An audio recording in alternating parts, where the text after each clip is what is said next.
સ્થાનિક સ્વરાજ્યની ચૂંટણીમાં 2026માં ભાજપના ભવ્ય વિજય બાદ આણંદ જિલ્લા ભાજપ દ્વારા નવા ચૂંટાયેલા પ્રતિનિધિઓ માટે પરિચય બેઠકનું આયોજન કમલમ કાર્યાલય નાવલી ખાતે કરવામાં આવ્યું।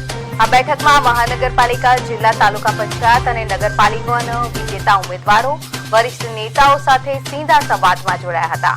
રાજ્યમંત્રી કમલેશભાઈ પટેલે સરકારની યોજનાઓ છેવાડાના માનવી સુધી પહોંચાડવા અને અંત્યોદયના લક્ષ્યને સાર્થક કરવા પર ભાર મૂક્યો હતો।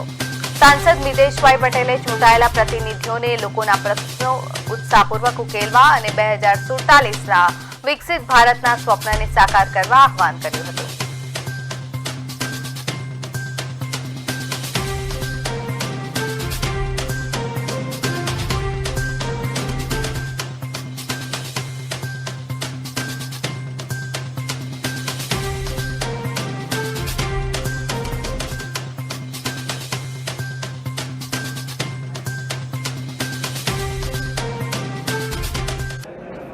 સોના 32 ઉમેદવારો જે જીત્યા છે એમના સાથેની પરિચય, એમને શુભેચ્છા અભિવાદન માટેની આજરોજ બેઠક યોજવામાં આવી હતી।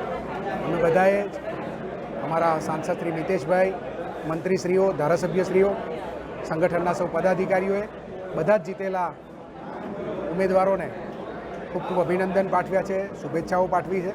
આગામી સમયની અંદર, થોડાક સમયની અંદર એના તાલુકા, જિલ્લા પંચાયત, નગરપાલિકામાં જ્યારે એ લોકો કામ કરે એ વખતે પ્રજાહિત પોતાના લક્ષ્યમાં રાખીને કામ કરે એવી પણ શુભકામનાઓ પાઠવી છે।